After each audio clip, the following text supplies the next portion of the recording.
कहानी 3 यादों का चांद। उस रात का चांद बड़ा खूबसूरत था, जैसे आसमान ने सितारों का मेला सजाया है। निशा अपनी बालकनी में बैठी हुई थी। ठंडी हवा उसके चेहरे से होकर गुजर रही थी। उसका मन बेचैन था। कई दिनों से मन का हाल बयां करना चाह रही थी, लेकिन साहस नहीं जुटा पा रही थी। कुछ दिन पहले ही उसकी मुलाकात राघव से हुई थी। राघव एक सरल और मस्तमौला लड़का, जिसे हर बात में खुशी ढूंढने की आदत थी। निशा को पहली ही मुलाकात में उसका वो प्यारा सा मुस्कुराना दिल को भा गया था। उनके बीच की बातचीत ने जैसे दोनों के दिलों को जोड़ दिया हो। वो छोटी छोटी बातें, सड़कों पर घूमना, बारिश में भीगना और राघव का वो चुपके से निशा को देखना, इन सब में निशा की दुनिया रच चुकी थी।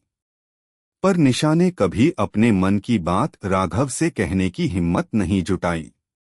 वो बस उसकी दोस्त बनकर ही खुश थी। लेकिन एक दिन राघव ने कहा, निशा, क्या तुमने कभी महसूस किया है कि हम दोनों के बीच कुछ खास है? निशा चौंकी और उसकी आंखें चमक उठीं। पर उसने खुद को संभाला और मुस्कुराकर कहा, शायद। पर मैं डरती हूं कि कहीं ये सिर्फ एक सपना ना हो। राघव ने उसके हाथ को अपने हाथों में लेकर धीरे से कहा, सपने टूट सकते हैं निशा, पर जो दिल से जुड़ा हो वो कभी नहीं टूटता। निशा का दिल धड़कने लगा।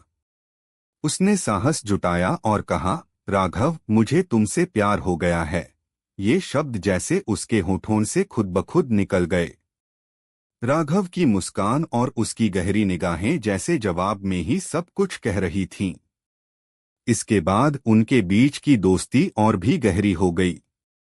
दोनों का साथ जैसे एक दूसरे की जिंदगी का अहम हिस्सा बन चुका था। लेकिन किस्मत को कुछ और ही मंजूर था। कुछ ही महीनों बाद राघव को एक गंभीर बीमारी का पता चला। उसकी हालत धीरे धीरे बिगड़ने लगी। निशा ने उसकी हर संभव मदद की, हर पल उसके साथ खड़ी रही, उसे हिम्मत दी। एक रात जब राघव अस्पताल के बिस्तर पर लेटा था, निशा उसके पास बैठी हुई थी। राघव ने उसकी ओर देखा और धीरे से बोला, निशा, अगर मैं नहीं रहा तो? निशा ने उसे बीच में ही टोकते हुए कहा, चुप रहो राघव। तुम हमेशा मेरे साथ रहोगे। तुम्हारी ये हंसी, तुम्हारी ये बातें सब मेरे दिल में बस चुकी हैं। राघव की आंखें नम हो गईं।